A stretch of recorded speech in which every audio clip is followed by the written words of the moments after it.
vamos a ver la aplicación de los ensayos no destructivos y de los equipos a pavimentos rígidos. Todo lo que hemos visto anteriormente ha sido con respecto a pavimentos flexibles, y creo yo que en el tema de pavimentos rígidos se puede hasta, digamos, evaluar aún más elementos o aún más parámetros de desempeño que en los pavimentos flexibles.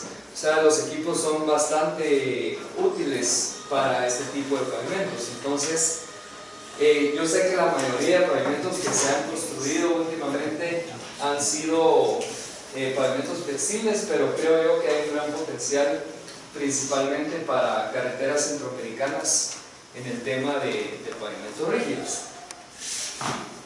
En la primera diapositiva podemos ver algunas de las aplicaciones de los ensayos no destructivos en pavimentos rígidos. Algo muy importante es determinar el desempeño del pavimento, luego las características de los materiales en el sitio, la rigidez global del sistema de pavimento, la eficiencia en la transferencia de carga entre juntas en los pavimentos rígidos de concreto hidráulico. Esto es sumamente importante, ahorita lo vamos a ver en las siguientes diapositivas. El módulo de reacción K de la subrasante y el módulo de elasticidad de la losa del concreto hidráulico. Cuando le salen de números estructurales en pavimentos rígidos es porque no saben. Realmente números estructurales en pavimentos rígidos no existen. El parámetro del número estructural se utiliza para pavimentos flexibles. Aquí hablamos de un espesor de losa y un módulo de reacción K que es representativo de lo que es la subbase o el apoyo de la losa con la subrasante. Vamos a iniciar con el escalonamiento entre losas. Es sumamente importante que nuestra carga pueda distribuirse en un funcionamiento o pueda transmitirse de losa a losa en una forma equitativa. Si se dan cuenta en esta ilustración podemos ver que el escalonamiento es una diferencia de alturas entre losa y losa. Digamos, el inicio de la falla de los pavimentos rígidos lo podemos empezar a detectar por medio del escalonamiento, que son esas diferencias de alturas entre las losas. Luego del escalonamiento ya podemos encontrar algunas fallas principales, como lo son la erosión por el bombeo o vacíos por debajo de la losa. ¿Cómo vamos a determinar nosotros el parámetro de escalonamiento? Pues con el perfilómetro, que como recordemos es la barra que está aquí adelante en el vehículo, y llevamos los láseres configurados.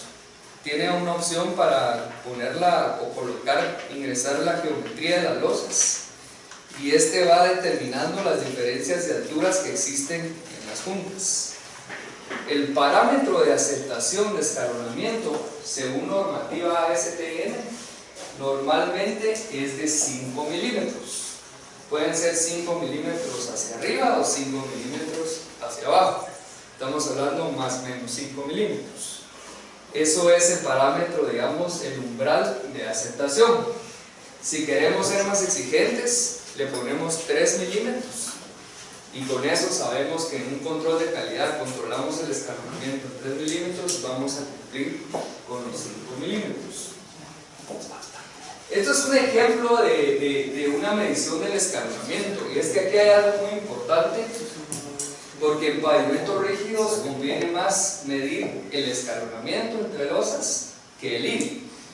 El IRI es mucho más representativo en un pavimento flexible, en un pavimento asfáltico, que en un pavimento rígido, porque sabemos que la falla de las irregularidades en una losa, una vez inicia, es una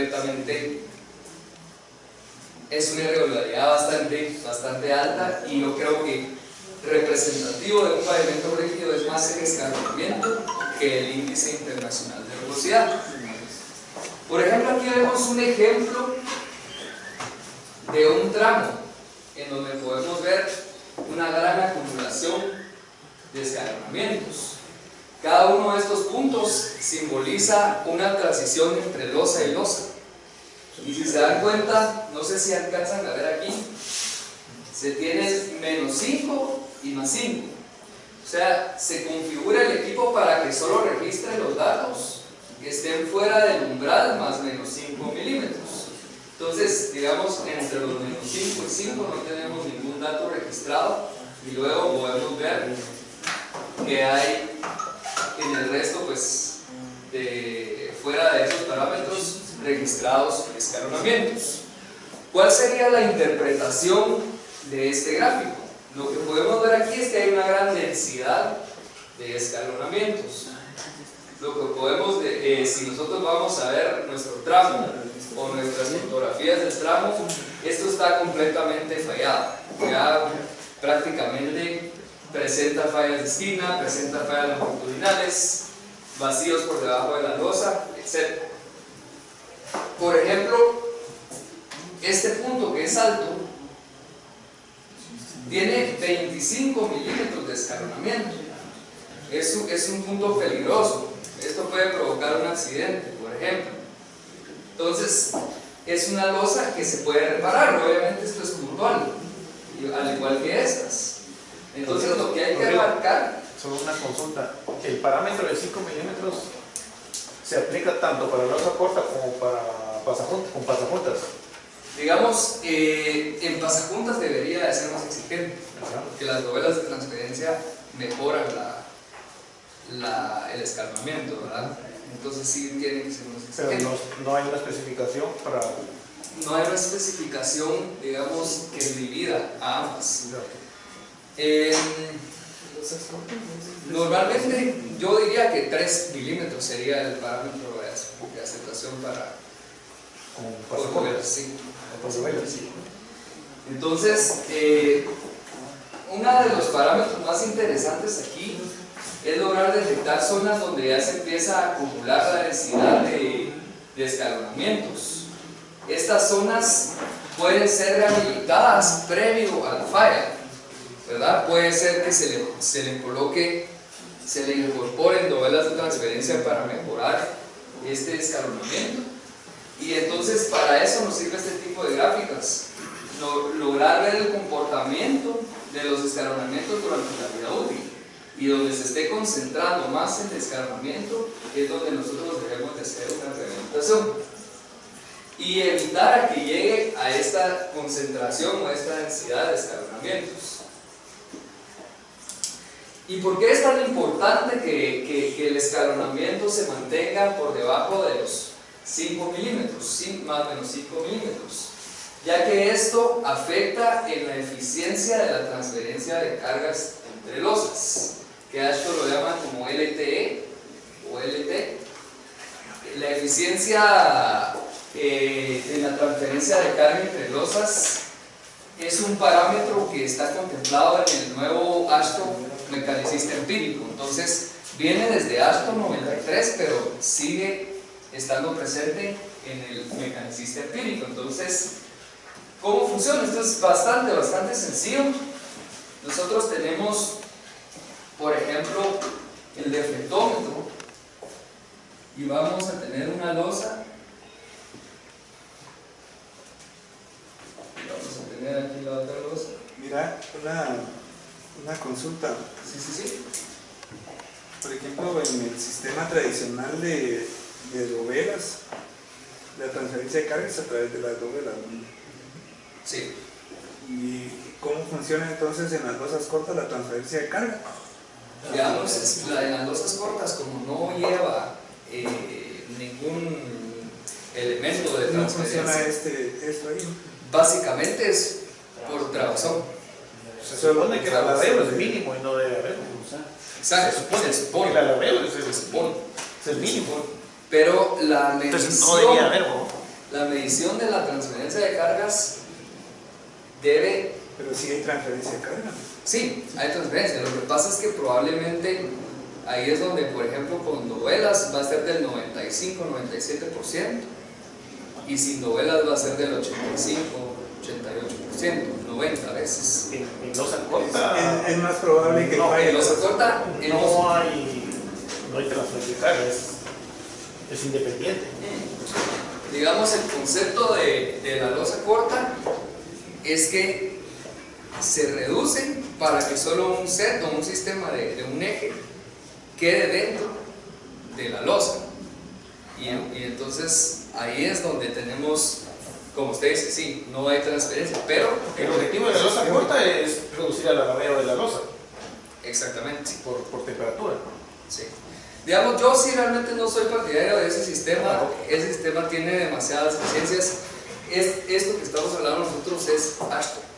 Eso es teórico, pues, cuando dicen de que va a pasar un eje en medio de la losa exactamente, pues, y el otro. ¿Qué pasa cuando pasa exactamente se supone que el corte lo diseñas para eso. El corte lo diseñas para eso. Ponerle la transferencia de carga ahí, ¿qué pasa? Entonces, cuando pasa exactamente sobre la línea Es que no hay transferencia de carga. Entre los y losas no hay transferencia de carga. Aunque la distribución de esfuerzos tiene que existir. Ahí podría llegar más rápido el esfuerzo en la esquina y es más, por la esquina. La transferencia de carga en losas de geometría optimizada o la distribución de esfuerzos tiene que ser prácticamente cercano al 100%. Sí, yo recuerdo que, por ejemplo, la carretera de Puerto Quetzal hacia Escuintla utilizaron eso de losas cortas, ¿no? La primera falla que presentó eso fue de esquina. Exacto. También considerando que tenemos 5 veces más esquinas, 5 veces más bordes, tenemos más puntos, digamos, de falla, ¿verdad? No hay sello de juntas. Pero vamos a hablar de esa metodología de losas cortas. Y en base a eso, mira, con esta metodología se hizo de Escuintla a Puerto Quetzal. Es la carretera y todavía está en muy buenas condiciones, tiene ya 20 años prácticamente. Sí. Digamos, el Escuintla a Puerto Quetzal. Ahí hay una combinación. Hay unas losas cortas y hay otras losas de Ashton. No. Yo te digo de la báscula para abajo. Ah, sí, ahí sí. Ahí sí. te está hablando 20 años para. Correcto. Ahora, de la báscula para arriba, ahí sí hay losas cortas, pues que eso fue lo que hicieron junto con lo de la carretera de Puerto Quetzal hacia Escuintla. Y que está sobre concreto asfáltico. Sí. Prácticamente sí, correcto. Sí, ese proyecto es interesante. Regresando al tema de la eficiencia en la transferencia de cargas entre losa, la idea es cargar, viéndolo en perfil, nosotros cargamos con el momentómetro esta losa que le vamos a llamar la losa A y vamos a tener el sensor o el geófono a 300 milímetros. Ponerlo un poquito más.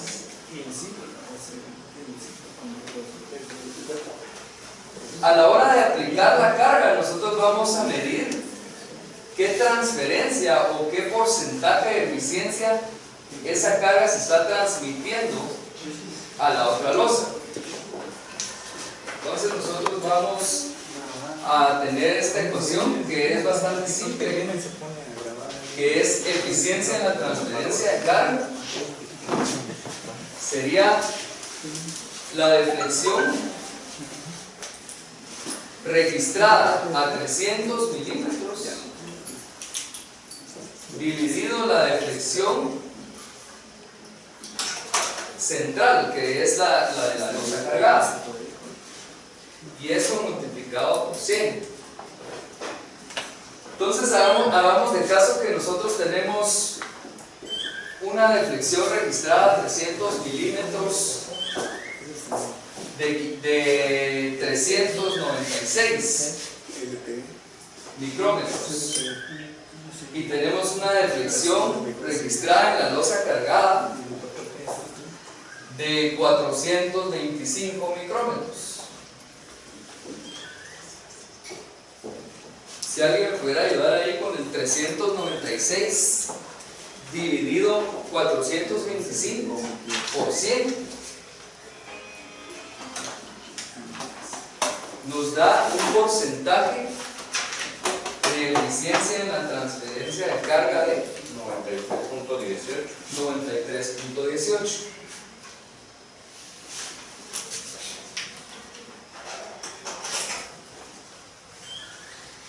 Digamos, esta transferencia de carga durante la vida útil del pavimento rígido se pretende que esté por encima del 70%. En el momento que baje esa transferencia, que esté por debajo del 70% de eficiencia, es donde empiezan a existir ya los problemas en las losas de concreto hidráulico.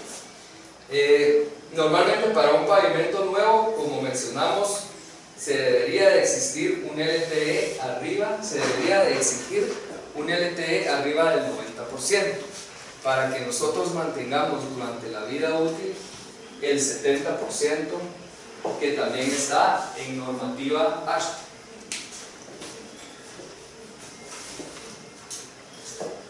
Y esto es prácticamente una foto donde podemos ver cómo se hace la medición de la transferencia de carga.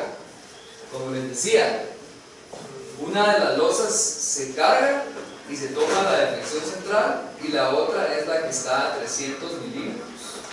Y se hace esta relación bastante sencilla, que se puede hacer incluso en campo, para saber qué porcentaje de eficiencia en la transferencia de carga se tiene. El geófono lateral, pues que podrán ver ustedes aquí, es porque también existe una transferencia en la carga, o un porcentaje de eficiencia en la transferencia de carga en las puntas transversales. Entonces se puede medir la longitudinal y la transversal.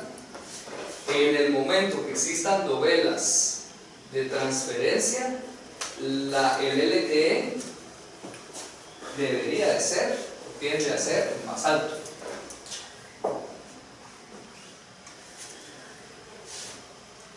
Por ejemplo, esto es un proyecto en donde se podría ver que el porcentaje del LTE que se obtuvo en cada una de las losas, y se ve claramente que aquí estamos todavía en el 90-93%, algunas bajan a 80%, y en esta zona, que es el mismo gráfico del escalonamiento, donde está prácticamente concentrado el escalonamiento, arriba de los 5 más 5 menos 5 milímetros, podemos ver que la transferencia de carga se reduce considerablemente. Entonces se están obteniendo valores entre 30 y 20%. Eso quiere decir que no existe una transferencia eficiente, y una de las losas se está cargando más que otra, no se está distribuyendo correctamente los esfuerzos, y va a haber una falla. La forma de evaluarlo, como les mencionaba, es viendo ambas. Tenemos aquí la transferencia de carga y tenemos el escalonamiento. Por ejemplo, si se dan cuenta, donde empiezan a haber concentraciones de escalonamientos, ya empieza a reducir más el tema de la transferencia de carga. Y en la parte donde ya tenemos un escalonamiento más denso, pues prácticamente lo tenemos por debajo. Las mediciones con el deflectómetro de impacto son un poquito más complicadas en pavimentos rígidos, porque digamos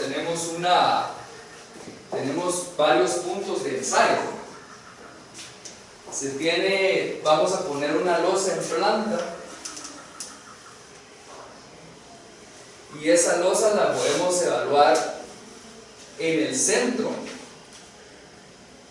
procurando que todos los sensores me queden dentro de la losa.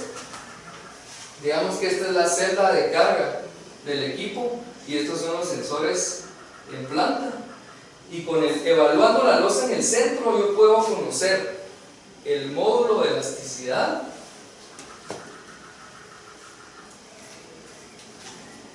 del concreto hidráulico, y el nuevo, que vamos a hablar de un módulo de reacción K.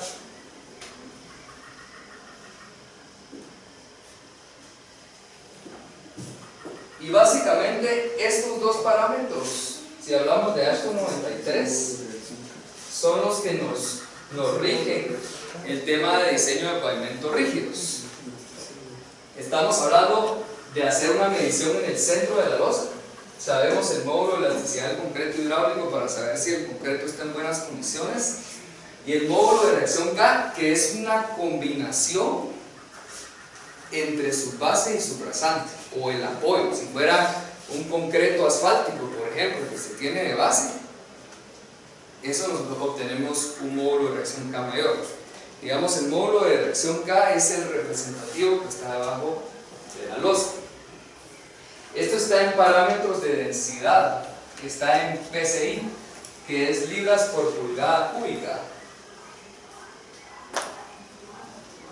Ya que nosotros sabemos que para pavimentos rígidos nos interesa más un soporte homogéneo, más que una base o una base denante, más que una base con un CBR alto o como lo diseñamos para pavimentos flexibles para que absorba la carga, ya que los pavimentos rígidos están diseñados para que la losa se lleve el mayor porcentaje de la carga. Entonces, las unidades son PSI, muy diferente a PSI. PSI es libras por pulgada cuadrada y PSI es libras por pulgada cúbica. El siguiente punto que vamos a evaluar es la transferencia de carga, que normalmente se evalúa en el borde superior, y el geófono de 300 milímetros queda en la siguiente losa. Obviamente aquí queda toda la serie de geófonos, pero el que vamos nosotros a tomar en cuenta es la transferencia de la deflexión cargada de esta losa a la de 300 en la siguiente losa, como lo vimos en la ecuación. Otro punto que se evalúa sería la esquina, y la esquina es sumamente importante porque los vacíos por debajo de la losa tienden a iniciar o a presentarse en las esquinas de las losas o en los bordes. Entonces ya estamos hablando aquí, digamos en este caso solo nos va a servir la deflexión central. Entonces vamos a evaluar 1 en el centro, 2 en el borde, 3 en la esquina. Si quisiéramos nosotros evaluar una transferencia lateral, que eso es poco común, pues tendríamos que usar el geófono lateral que tiene el equipo para medir la transferencia lateral. Si se dan cuenta, ya solo pensando en que tenemos que poner el deflectómetro en 3 puntos diferentes, la medición se convierte bastante complicada. Primero se tiene que tener una persona, como está aquí en la foto, revisando que el piloto del deflectómetro logre tener esta distancia entre la losa cargada y el geófono de 300, que nos quede donde es. Entonces es mucho más lento y más peligroso hacer este tipo de mediciones. ¿Y estas acá cuántos metros? Normalmente se trata de sacar los centros primero, y esos pues los sacamos normales, a la misma frecuencia que se tiene con el pavimento flexible, y luego en función de los centros ya evaluar las esquinas y las transferencias. Pero sí normalmente se asigna una frecuencia mayor, ¿verdad? Que a cada 200, cada 150, cada 250 metros. Pero idealmente, por lo menos el tema de transferencias debería de evaluarse mínimo 150, sí, a 150. Porque recordemos que más que nada en los pavimentos rígidos la información estadística es sumamente importante, y ahorita vamos a ver por qué. Aquí hay una diapositiva que menciona los tipos de pavimentos rígidos. Algunos, eso es básico: concreto hidráulico con juntas, pavimentos reforzados con juntas, pavimentos continuamente reforzados y pavimentos rígidos de geometría optimizada, como estábamos hablando, más conocido como las losas cortas. Creo que esta última pues ha sido un tema en Guatemala de bastante debate, y actualmente pues sería recomendable solamente para tránsito liviano. Y uno de los grandes problemas es que tampoco se supo aplicar qué tipo de base debían de tener los pavimentos de losas cortas o de geometría optimizada. Recordemos en el desempeño de pavimentos rígidos el escalonamiento entre losas, el LTE, que es la eficiencia de transferencia de carga entre juntas, el módulo de elasticidad de la losa de concreto asfáltico, módulo de reacción K, la detección de vacíos en pavimentos rígidos de concreto hidráulico, y para propósitos de inventario estructural, el estudio de red. Ahora vamos a hablar un poco de lo que es el módulo de reacción K. También se conoce como módulo de Westergaard o coeficiente de balasto. Evalúa compresibilidad, sumamente importante para un pavimento rígido. Yo no sé si ustedes han visto o conocen el ensayo de placa de carga. Ese normalmente es como se calculaba el módulo de reacción K, ya que es prácticamente no por resistencia, sino por compresibilidad, y por eso está en términos de densidad. Con el deflectómetro de impacto ahora podemos también calcular el módulo de reacción K. Si no hay una serie de correlaciones que se pueden hacer con CDRs, con módulos de resiliencia, pero se vuelve un poco más complicado y no es representativo del conjunto de capas. Este es el ensayo de placa de carga que les mencionaba, que originalmente se utilizaba para obtener el módulo de reacción K. También es como la vía 20, que se aplicaba con una carga de un camión, y ahora pues por medio del deflectómetro de impacto se puede obtener el módulo de reacción K.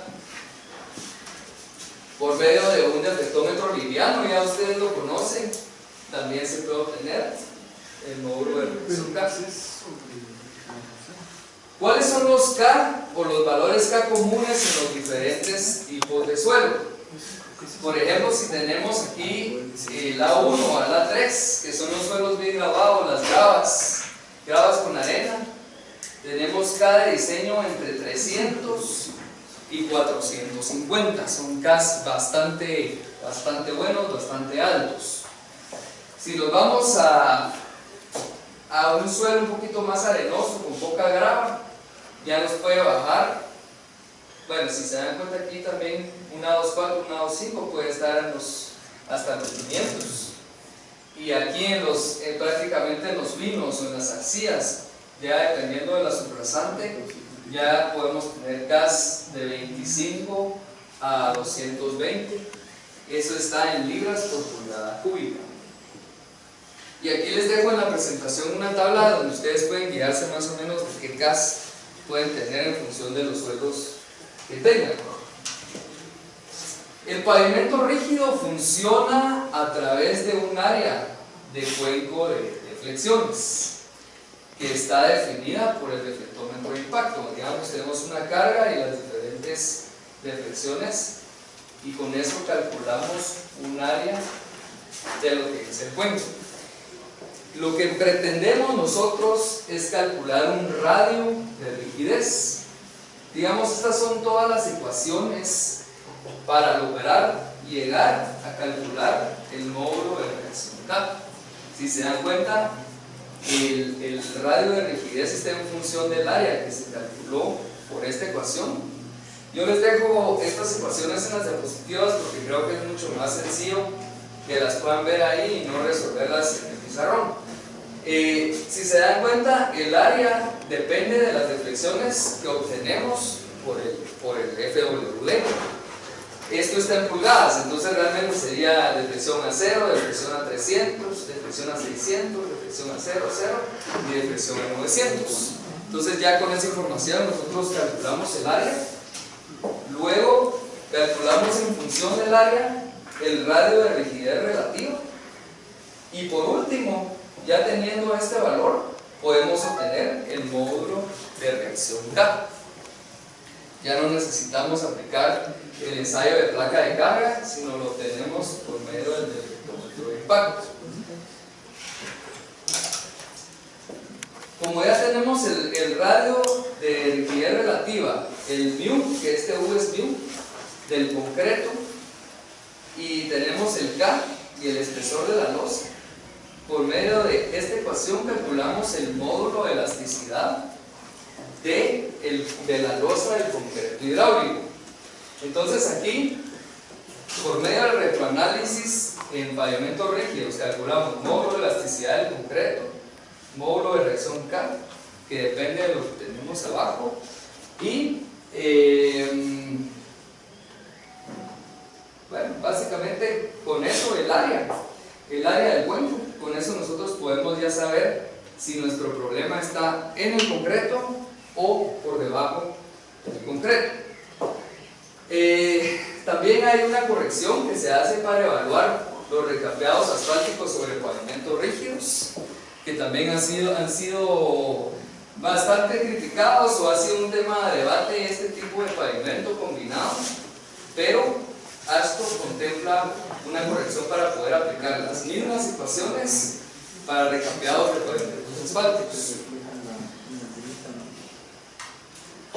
¿Qué necesitamos definir con el deflectómetro de impacto? La frecuencia de ensayo, realizar las deflecciones, recordemos, en el centro, en el borde y en las esquinas, corregir por carga, definir el módulo de reacción K, el módulo de elasticidad del concreto hidráulico y definir la localización para el estudio de calicatas.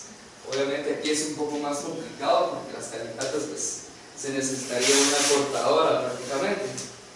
Son más útiles los ensayos no destructivos.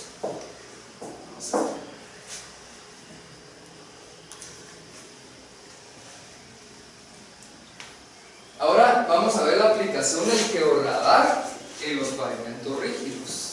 Y entonces por eso hablábamos nosotros de qué frecuencia de ensayo podríamos asignar para los puntos de borde o puntos de esquina. Por ejemplo, los vacíos por debajo de las losas pueden ser detectados por el georradar. Entonces, esto es sumamente importante porque con el complemento que tenemos de las deflecciones y el georradar podemos hacer una evaluación de en qué estado está nuestro pavimento rígido. Por ejemplo, aquí podemos ver algunas de los proyectos que se han realizado. Este es un poco complicado lograrlo ver, pero si ven estas distorsiones, simbolizan el inicio de los vacíos por debajo de las losas, que normalmente inicia por medio de agrietamiento. Ya un vacío por debajo de las losas se empieza a ver de esta forma. Hay una pérdida de fase y entonces luego la losa va a fallar porque ya no tiene un soporte homogéneo para, pues básicamente, como cimentación. ¿Cómo se debe de hacer el análisis de los gráficos? Y es aquí donde quiero que miremos lo de la detección de vacíos por debajo de las losas. Por ejemplo, nosotros tomamos deflexiones en las esquinas.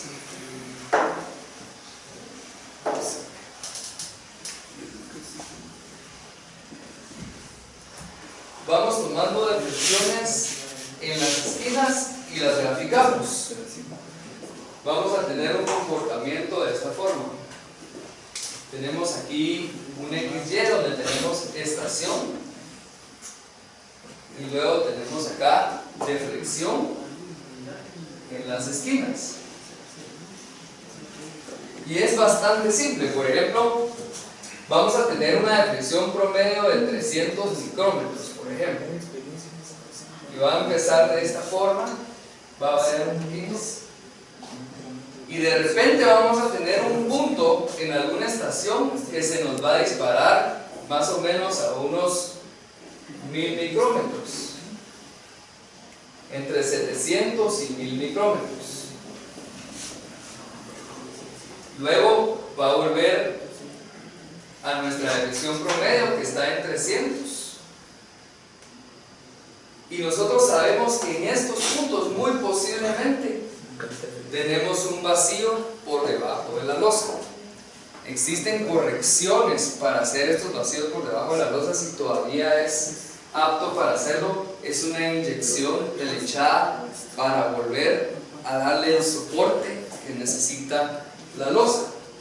Entonces prácticamente es un parámetro estadístico que nosotros aquí no se necesita mayor procesamiento con ecuaciones, sino vamos graficando las deflexiones que nos dieron en la esquina de las losas, y en los puntos donde nos den las deflexiones más altas es donde tenemos posibles vacíos por debajo de la losa. Por ejemplo, el módulo de elasticidad de la losa en concreto, aquí en las deflexiones más altas, estas son del centro, deflexiones del centro, podemos ver que se nos baja bastante, casi a entre 1,5 millones y 2 millones de PSI. Esto creo que está en kilogramos centímetro cuadrado, pero es mejor manejarlo en PSI como hemos venido manejando en el sistema inglés. El módulo de elasticidad de una losa de concreto varía entre 2 millones hasta 6 millones, dependiendo si tiene fibras, si no tiene fibras, dependiendo del diseño de mezcla y todo esos factores. Aquí podemos ver que las deflexiones más altas coinciden con los módulos de elasticidad más bajos del concreto. Por lo tanto, podemos saber de que la losa en esos puntos no está dando la resistencia a la que la diseñamos. Puede ser, si es al principio o en un proyecto nuevo, que pues se tenga una deficiencia en la colocación o en el diseño de mezcla y se pueda detectar a tiempo. Creo que ahorita vamos a iniciar con el tema de los ensayos que normalmente se han utilizado para pavimentos rígidos, y el módulo de ruptura es sumamente importante, y el módulo de ruptura es un parámetro que entra en la ecuación para el cálculo del espesor. Normalmente pedimos módulos de ruptura idealmente de 680 PSI. Les digo, es complicado, no complicado, sino a veces es muy costoso por el diseño de mezcla llegar a estos módulos, pero esos deberíamos estar manejando en autopistas, carreteras principales, y normalmente se están alcanzando aquí en Guatemala entre 600 y 620 PSI. Estamos como en urbanas principales, eso sí depende ya del diseño de mezcla.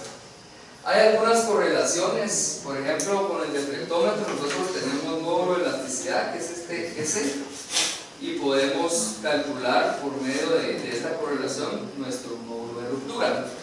La otra opción para calcularlo es el que ya conocemos, que es por medio de la viga en la resistencia a la flexión. Otro de los ensayos que se ha utilizado en concreto hidráulico, ya sabemos que son los ensayos a compresión de los cilindros, y pues si tenemos ese parámetro tendríamos que pasar de compresión a módulo de elasticidad, que es otro parámetro que nos pide el diseño de pavimentos rígidos. Por ejemplo, aquí les dejo yo unas ecuaciones en donde según el tipo de agregado pueden calcular su módulo de elasticidad en función de una compresión. O sea, eso es por si no tienen los valores necesarios, pues por medio de una ruptura de cilindros ustedes pueden calcular el módulo de elasticidad. Y este es el diseño estructural de pavimentos rígidos, que es el que vamos a hablar la segunda parte, y podemos ir a tomar un cafecito. Si Mira, quieren. una consulta. A mí me da un artículo donde el ensayo de flexión ya no es válido para concreto, para pavimentos de concreto de rígidos. Ya no es válido. Ajá. De la ACI. Digamos, ¿Qué tan ciertos? A mí me da un artículo que solo debía ser la compresión, ya flexión. digamos, si hablamos de diseño de ASCO 93, todavía involucra la flexión, el MR, el módulo de ruptura, y el módulo de elasticidad. La compresión, digamos, no entra. En las nuevas metodologías, el módulo de elasticidad sigue vigente, digamos, por el tema de las cargas, pero sí se adapta bastante lo que es el módulo de ruptura a flexión por el tipo de carga que se está aplicando de los ejes, ¿verdad? Entonces, no estoy muy asociado a la nueva metodología de mecanicistas empírica con respecto a pavimentos rígidos, pero habría que ver por qué otro parámetro lo habrán sustituido, pero por lo general yo lo sigo utilizando. No, yo también, pues, pero como digo, a mí me creo la duda ahorita porque así me llegó el artículo de la ACI, donde para evaluar concreto de pavimentos rígidos ya no se toma en consideración el ensayo de flexión.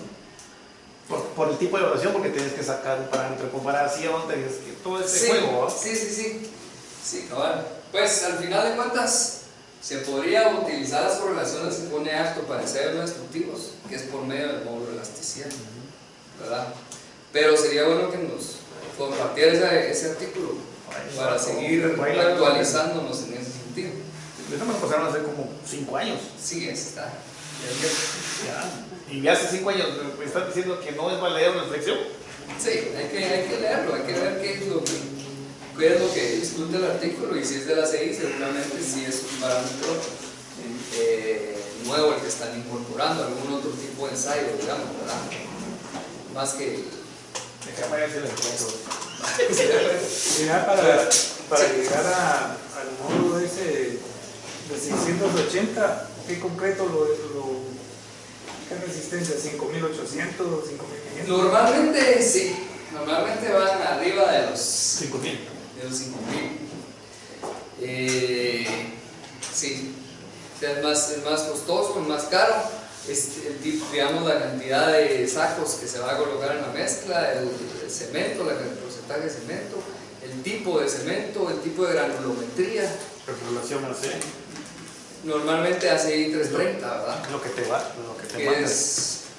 Podemos ver ahí unos tipos de mezcla que no se fabrican aquí, que sí alcanzan esos módulos de hay algunas mezclas de pisos industriales, por ejemplo, que también los alcanzan, y eso sí los venden aquí en Guatemala. Digamos, es más cara que un concreto convencional de 4000, digamos, 4000, que el 4000, digamos, a compresión PSI normalmente está alcanzando los 600 PSI. Esa es la referencia que se tiene. Pero no es el ideal para aplicar a pavimentos. Debería de un cemento tipo 5800 podría llegarse a una resistencia de 5000 libras, y eso aparentemente llegaría a 650, 660. Sí. Y es como se debería, o diseñarlo para lo que es realmente, ¿verdad? Porque si uno pone en su diseño que tiene un módulo de ruptura de 680 y le da 550, le está reduciendo vida óptica. Pero obviamente le va a pedir más espesor. Y ahí esta es la relación. Entonces, por el cafecito y seguimos. Bueno, entonces, iniciando con la segunda parte, ya vimos una ecuación en pavimentos flexibles que era la del número estructural requerido. Y ya vimos cómo calcular el número estructural de pavimento y hacer la comparación entre ambos para que cumplan. En pavimento rígido solamente se utiliza una ecuación, estamos hablando de Ashton 3, y esta ecuación prácticamente es la misma, solo que aquí está resuelta en la parte de abajo y aquí arriba la pueden ver, es igual al logaritmo de 10 de los ejes equivalentes. Recordemos que la ecuación de pavimentos flexibles también contempla aquí el logaritmo de 10 de los ejes equivalentes. Es igual a la desviación estándar normal, que esta depende de la confiabilidad que le vamos a asignar a nuestro pavimento rígido. Normalmente las confiabilidades en pavimento rígido sí procuremos tenerlas en el 90% o 95%, ya que sabemos que la duración de estos pavimentos, para que realmente sean rentables, tiene que ser de por lo menos o mínimo 20 años. 20 años, 30 años sería el periodo de vida útil ideal para un pavimento rígido, ya que en un pavimento asfáltico recordemos que debe existir un mantenimiento cada 5 o 10 años, que es una sobrecapa, por factores de oxidación de la misma mezcla, que aunque la diseñemos para 20, 25 años, va a tener problemas superficiales por el envejecimiento por los rayos ultravioleta. Ahora tenemos el error normal combinado, que al igual que en la ecuación de pavimentos flexibles, es un factor de seguridad que contempla la ecuación. El espesor de la losa, que es el que vamos a despejar, el delta PSI, que ya todos conocemos que es la serviciabilidad, que la calculamos por medio del IRI. Asignamos un IRI inicial y asignamos un IRI final, y con eso definimos el delta PSI. Luego tenemos, perdón, estaba equivocado, aquí realmente la ecuación sigue. La ecuación es, como no cabía en una sola, realmente aquí vemos el más y sigue la ecuación. Tenemos otro PT, que es el índice de servicialidad final definido por el IRI final. Aquí entra lo que hablábamos con el ingeniero, el módulo de ruptura que nos pide de la mezcla de concreto asfalto. El coeficiente de drenaje, que ya sabemos cómo calcularlo en función de las tablas. Nuevamente el espesor, que es el que vamos a despejar. Existe un módulo J de transferencia de carga. Todos estos parámetros los vamos a ver uno por uno a continuación. Y el módulo de elasticidad del concreto hidráulico y el módulo de reacción K, que es el combinado que va a ser nuestro soporte abajo de la losa. Entonces, si se dan cuenta, todos esos factores o esos parámetros hacen que definamos nosotros un espesor de diseño de la losa del concreto hidráulico. Solo una consulta, como dijiste que normalmente en pavimento rígido no tomas el IRI en sí como medida de medición. Aquí lo sumís, o sea, poner los parámetros extremos para asumir la servicialidad. Sí, aquí se asume un IRI inicial que se va a tener, o sea, la medición del IRI sí es viable a la hora de tener un pavimento nuevo, ¿verdad? Se debe exigir un IRI. Pues el escalonamiento debería ser todo abajo o arriba de más o menos 5 milímetros. Tal vez lo mencionaba un poco más como para evaluar pavimentos ya prácticamente pavimentos ya con una vida útil avanzada o media, en ese sentido. Entonces, aunque la nueva metodología mecanicista empírica ya mete el factor de escalonamiento y le da más prioridad que aquí. Entonces, pero ya son, digamos, proyecciones a través de los años, ¿verdad? Se proyecta que va a haber un escalonamiento de 3 milímetros, tal porcentaje de las losas, a los 10 años. A los 15 años va a haber otro porcentaje ya de 4 milímetros, y a los 20 años de 5 milímetros, en función de la confiabilidad en la que se diseña el pavimento. Entonces aquí podemos ver ya todo el manejo de las variables dentro de la ecuación del cálculo del espesor. Digamos, cuando nos dicen que nosotros vamos a reducir o necesitamos reducir espesor, debemos de hacer una variación en cualquiera de estas constantes. Si queremos reducir espesor, podemos mejorar la mezcla, módulo de elasticidad mayor, módulo de ruptura mayor, nos va a dar que necesitamos un espesor menor. Si hablamos de confiabilidad, también podemos reducirla, sin embargo no es lo recomendable. O el módulo de reacción gas. Por ejemplo, si nosotros colocamos un mejor soporte abajo de la losa, nos va a requerir un menor espesor. El nivel de confianza, aquí les puse la tabla solo para que ustedes tengan como una guía de diseño en esta presentación. Se trabaja normalmente autopistas, carreteras importantes. Es muy extraño, a menos que sea ya tránsito liviano, que se trabaje ya colectoras, por ejemplo. Sin embargo, como se proyectan a una mayor vida, se recomienda un nivel de confianza arriba del 90%. La desviación normal estándar, que depende de nuestra confiabilidad, con un 90% vamos a poner un menos 1.282. Luego, el factor de seguridad, que es el error normal combinado. Para una construcción nueva, adoptamos un 0.35 y cuando es una sobrecapa, se adopta un 0.40. Eso para ingresar en la ecuación. En servicio, normalmente en concreto, se exige un 4.5 de servicio inicial. En asfalto, un 4.2. Quiere decir que al iniciar se exige un IRI menor, ¿verdad? Se exige un IRI menor que en los pavimentos asfálticos.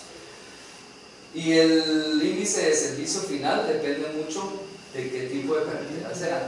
Por ejemplo, si estaríamos hablando de una autopista, deberíamos tener un índice final de 2.5. Un 2.5 equivale a un IRI más o menos de 3.5 final, ¿verdad? Estamos hablando de carreteras de velocidades de diseño bastante altas y no podemos tener IRIs mayores a 3.5. Coeficiente de drenaje. Recordemos que depende de los grados de humedad próximos a la saturación. Normalmente en Guatemala, por ser un país tropical, trabajamos en este rango. Nunca nos vamos arriba de 1 y normalmente se trabaja en 1.90, 0.80, 0.70. Este es el parámetro que les quería mencionar. Es el J. El J es representativo del LT, que como lo vimos hoy es porcentaje de eficiencia de transferencia de carga. Y aquí se tiene que una J igual, vamos a poner aquí J, a 2.5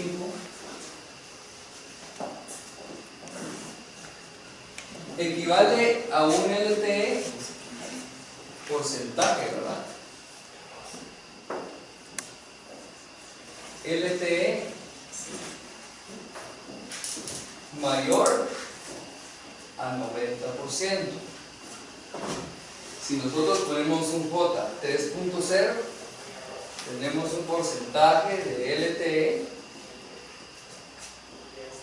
entre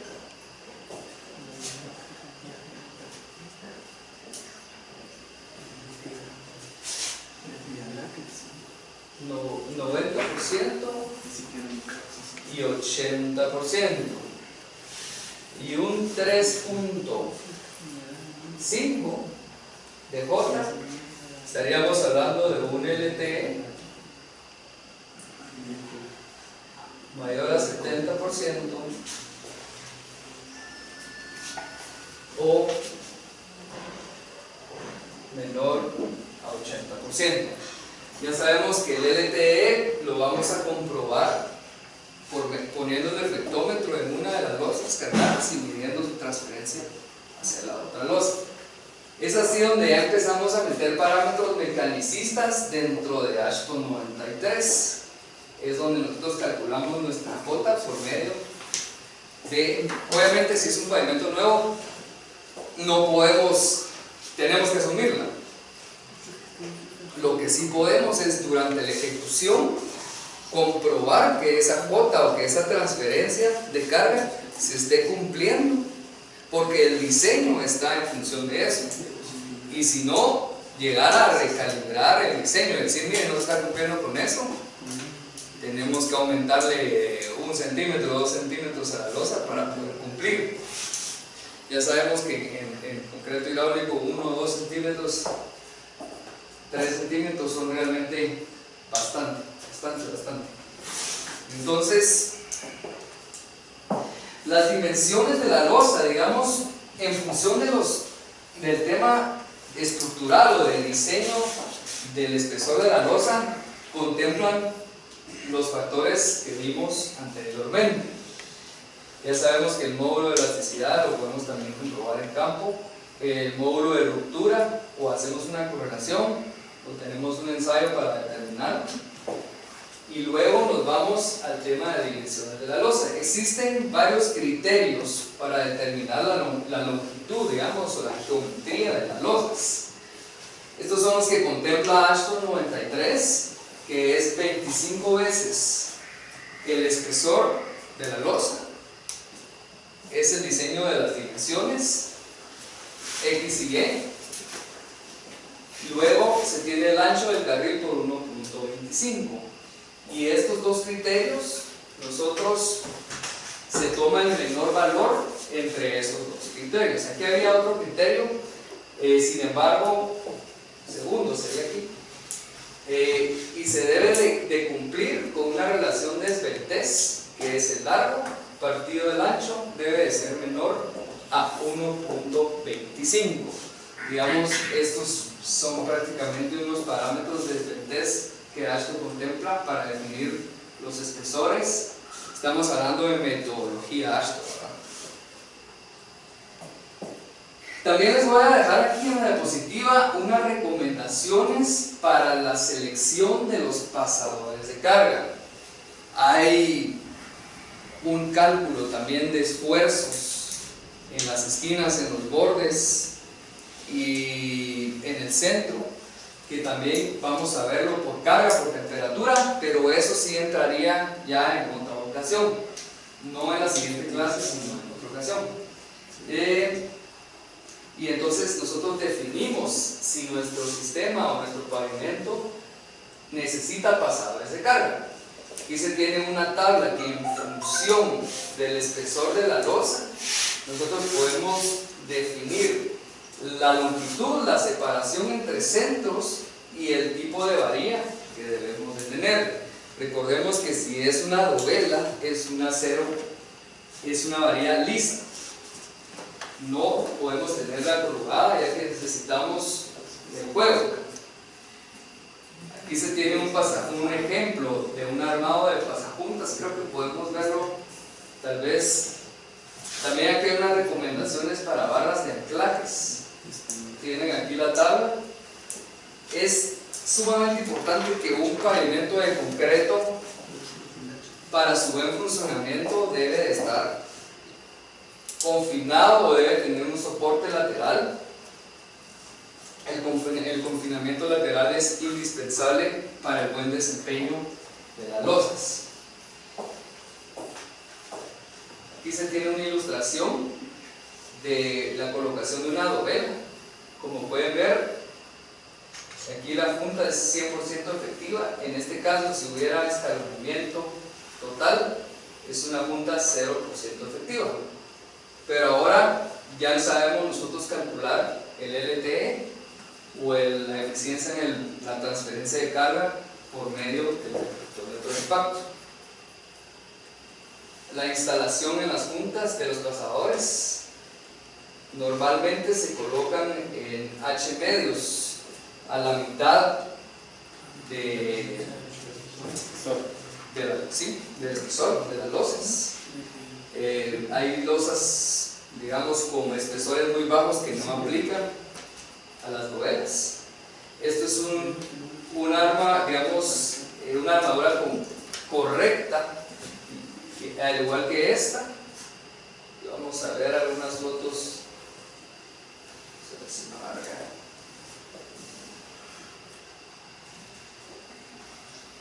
se nos quedó sin baterías.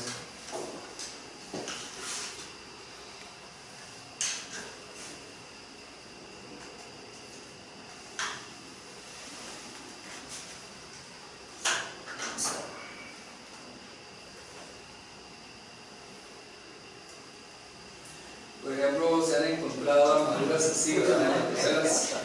Que dan risa, ¿verdad? Entonces es sumamente importante que existan buenos procedimientos en ese sentido.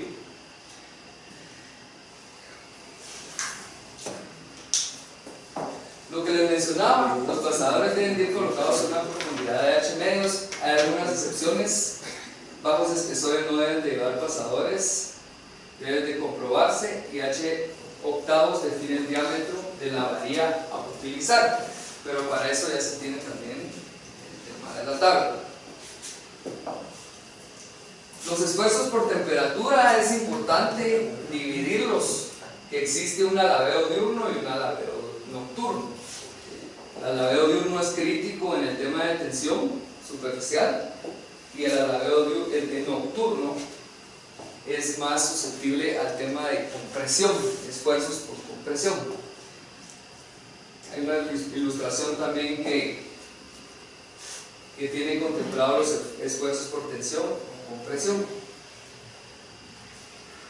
Sumamente importante los sellos de las juntas, las propiedades que debe tener un sello: impermeabilidad, resiliencia, adherencia, resistencia, estabilidad y durabilidad. El sello de la junta es sumamente importante para el desempeño o la durabilidad del pavimento. La gráfica que ya vimos del escalonamiento, y ahora vamos a hablar un poco de las losas de geometría optimizada, ¿verdad? Que son las losas cortas. Esta metodología vino a Guatemala por medio del doctor Covarrubias. No sé si algunos lo conocieron, pero creo que en gran parte nosotros fuimos su tramo de prueba, ¿verdad? Para su metodología. Hay unas bastantes deficiencias o, digamos, parámetros empíricos en donde no se definieron en la metodología y que al final de cuentas, pues la mayoría de proyectos de losas cortas o de geometría optimizada, kilómetros de kilómetros, fallaron. Normalmente en AASHTO se tienen losas de 3.6 metros de ancho por 4.5 de longitud, espesores entre 15 a 35 centímetros dependiendo de los parámetros que vimos anteriormente, que es el nivel de tráfico, el clima, los materiales, de la carga del eje y el número de repeticiones, la resistencia del concreto, la longitud de la losa y las condiciones climáticas durante el curado. Ahora, hablando de las losas de geometría optimizada, esta metodología se elige de manera que no más de un set de ruedas del camión quede sobre una losa, mediante la distribución de cargas mecánicas hacia múltiples losas. Las tensiones de tracción se reducen, así como las tensiones de alabeo debido a la reducción del tamaño de las losas. Un pavimento diseñado de esta forma permite reducir el espesor de capa de hormigón de hasta 10 centímetros. ¿Qué pasa aquí? Realmente primero no hay sello de juntas, porque hay tantas juntas que si no, no sería prácticamente rentable la metodología. Segundo, la reducción del espesor de la losa nos obliga a nosotros a tener una base que nos resista fatiga, porque las cargas ya no van a ser absorbidas al 100% por la losa, sino la base va a entrar a jugar un papel muy importante. Covarrubias solo te decía que la subaltante tiene que tener un CBR arriba de 30 y 40, ya necesidad de base o subbase, así me dio la idea aquí. Sí, pero... o sea, ahí está el ejemplo de los tramos, ¿no? No, totalmente. O sea, la base por desempeño, porque uno no tiene que irse a solo lo teórico. Las losas de geometría optimizada, las losas cortas que mejor se han desempeñado ha sido sobre concreto asfáltico o con una base estabilizada con emulsión o con asfalto, una base negra? Mira, las que han funcionado perfectamente son porque había una buena capa de concreto asfáltico, que es la de la subida de Villalobos. ¿Cuánto recapeo le hicieron a eso antes de meterle concreto hidráulico? Hicieron como unos 3, 4 recapeos. La carpeta ahí era como de unos 20 centímetros mínimo. Y encima de eso solo lo fresaron y echaron el concreto hidráulico con ese sistema de losas cortas. Ahí ha funcionado. Exacto. Y entonces es por lo mismo, porque tenemos una base que al final es el concreto asfáltico que nos resiste la fatiga. Por ejemplo, si nosotros estabilizamos con cemento, sigue siendo rígido y tampoco, o sea, vamos a tener un fisuramiento. La base ideal. Máximo cuando camino te pido 800 de base estabilizada. ¿De qué? De PSI, de 800. Sí, o Aquí sea, en la carretera hacia 9 Norte, ajá. los primeros 3-4 kilómetros, la especificación estaba que eran 800 PSI Ajá. de resistencia a compresión de la base estabilizada. Y encima ponerle la... No, eso es un un pequeño potencial recorte. enorme de agrietamiento. No, Es sí. un potencial enorme de agrietamiento. Ahí se le bajó a lo que pide el Libro Azul, pero igual. Y eso es lo que hablamos de las bases estabilizadas con cemento. No es bueno seguirle subiendo el cemento porque nos va a dar más resistencia o tratar de cumplir con el parámetro de 550 PSI del Libro Azul, cuando en realidad estamos promoviendo, estamos permitiendo que se agriete, que se fisure por rigidez, más con nuestras metodologías que no son homogéneas a la hora de colocar una base. Todavía estuviéramos hablando de producir una base en planta, por ejemplo, ¿verdad? Mira, Es otro rollo. por ejemplo, la que ha funcionado, y no sé cómo estará porque esa sí no tengo idea, es la de la subida de San Lucas, ponele. Sí. Ese también está hecha con esa metodología, pero no sé cómo está la base. Pues. Pero Ahí Ahí sí tiraron capa de 5 centímetros de asfalto. Pero había solo cemento abajo y arriba el charmeso. Sí, pero sí, es que sí tenía bastante. El concreto asfáltico. Pero sí el tenía. concreto asfáltico y después ya se bachó. Y Sí, después ya se puede- colocó. Pero no es una capa de 10 centímetros. Ahí hay capas de 20, 25, 30 centímetros en las curvas. No se. Lo que decía el señor no se le hizo caso al final, no era. Entonces, por Sí, eso no. es que está funcionando. Después están proyectos también como VAS, ¿verdad? Que es losas de geometría optimizada, que están muy bien hechas sobre un buen soporte, una base muy bien controlada, pero al final de cuentas no sé qué tan rentable haya sido todo eso, ¿verdad? Porque Es que si la base está sí, e incluso creo que los espesores no son bajos, ¿verdad? Entonces, en ese sentido, pues hay que considerar si realmente vale la pena. Yo sigo recomendándolas para tránsito liviano, nada más, ¿verdad? Y sobre una base adecuada, ¿verdad? Creo que en algunos casos se colocaron las losas cortas sobre el recuperado del pavimento existente, y esas bases son complicadísimas, por lo general están hasta con índices de plasticidad de 6, 7, ¿verdad?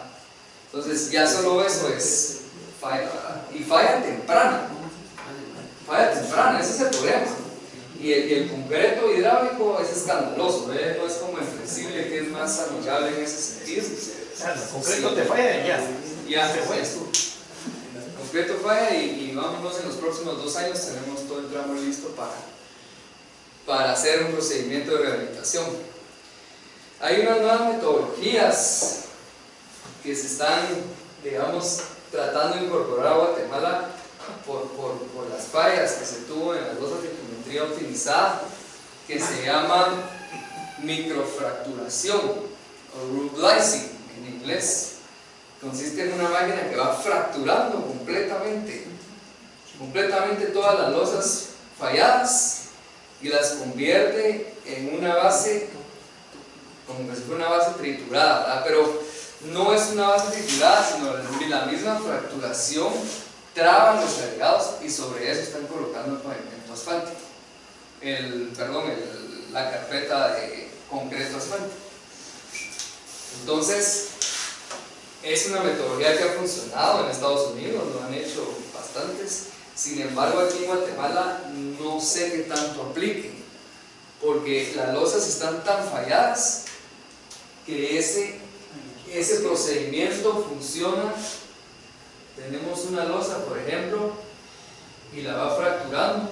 La fracturación sigue hasta un punto donde, por ejemplo, se encuentra un vacío, como los que hay en Escuintla Portuquetzal, para la fracturación, y ahí ya no nos serviría el procedimiento. Entonces, ¿qué pasa? Se necesitaría inyectar una lechada en esos vacíos para después hacer la fracturación. Es una máquina que es bastante eficiente, o sea, sí es un procedimiento eficiente, pero hay que ver realmente si aplica. Algunos datos sobre los pavimentos de losas de geometría optimizada. No se sellan juntas. Se debe de usar una hoja de sierra delgada de al menos 2.5 milímetros de ancho para limitar el ingreso de la humedad en la junta. Entonces, digamos, el corte debe ser muy fino para evitar que se nos contamine el soporte. Sin embargo, pues ya con eso ya tenemos una especificación. El material de base granular fino que pasa en 1075 micrómetros debe de ser menor al 8% y debe tener un índice CBR mayor a 50. En esto, yo de aquí saqué unos párrafos, digamos, del artículo, pero para lograr esto estamos diciendo que el material de base debe lavarse, ¿verdad? Y entonces no es práctico, o son una especificación que no es para nada práctica. Debe haber una capa de geotextil entre la base y el suelo natural que actúe como una capa de separación. Ya estamos hablando de colocar geotextil en un procedimiento o en una estructura de pavimento así. Ustedes saben cuánto se suben los costos en ese sentido, ¿verdad? O sea, hay muchas cosas que también hay que balancear. Debido a la gran cantidad de cortes de sierra, la transferencia de carga es realizado principalmente por el roce de los agregados en la junta, y por lo tanto las barras de transferencia de carga y barras de embarre no son parte del diseño. Obviamente, si colocamos eso, pues también se subiría. Ya se imaginan todas las losas que hay, y ponerles todavía dovelas de transferencia no es rentable la metodología. Y bueno, el último es que deben de colocarse lateralmente. El tema de debe confinarse, o el soporte lateral es importante. Aquí hay algunos diagramas que contempla también el artículo, en lo que hablábamos con el ingeniero de la distribución de esfuerzos. Se reduce la tensión superficial en teoría, siempre y cuando exista una correcta distribución y que la transferencia de carga sea prácticamente 100 o 95. Ahora, por último, terminando de hablar ya de esta metodología, no sé si alguien tiene alguna aclaración o alguna pregunta. Solo vamos a trabajar como lo hicimos con el pavimento asfáltico. Vamos a ver si se ve bien ahí.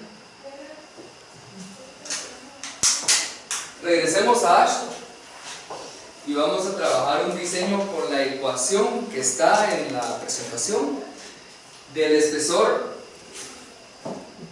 del pavimento rígido, o el espesor de la losa.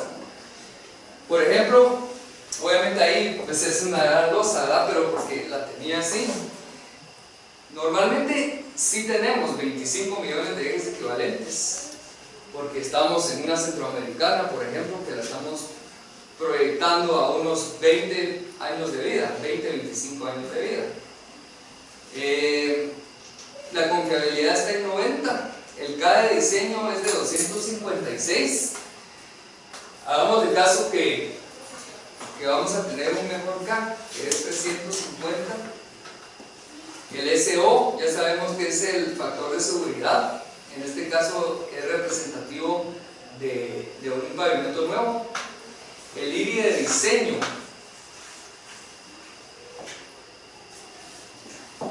vamos a colocarle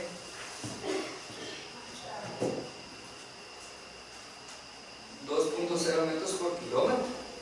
Estamos hablando que le estamos dando un 4 de servicio inicial. Sin embargo, yo aquí le pondría 1.5, que es un 4.42 de servicialidad inicial y una final de 2.5.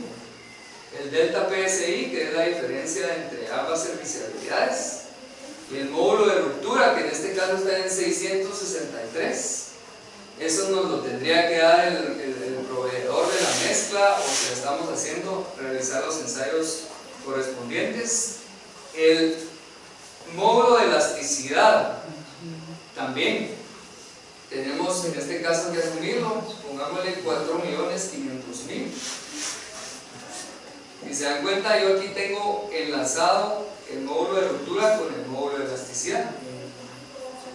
El coeficiente de drenaje lo tenemos en 1, y el J de diseño, que lo vamos a asumir de que nuestra transferencia de carga va a ser mayor a 90, por lo tanto tenemos 2.5. Si nosotros nos vamos a resolver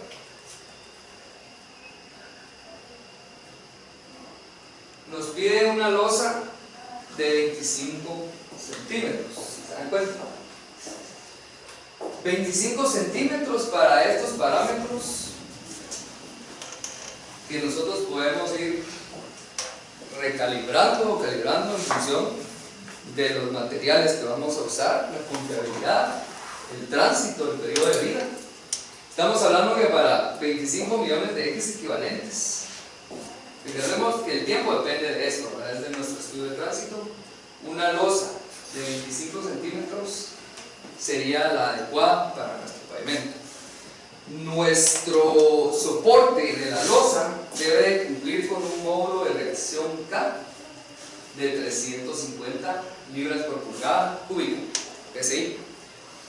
Entonces, digamos, con esta hoja de cálculo que depende de la ecuación que vimos en la presentación, se calcula el espesor de la losa y luego ya entramos a los factores de la presentación para definir la geometría de la longitud y el ancho de losa que debe diseñarse. Así que eso es lo que les tenía preparado para hoy, que es el tema de pavimentos rígidos. En la última clase, que es el jueves, vamos a hacer prácticamente un resumen para que se lleven ya comprimido todo lo que se dio en el curso, y voy a tratar de hacerlo de la manera más práctica para poder refrescar un poco lo que vimos en cada una de las clases. Así que feliz noche y muchas gracias.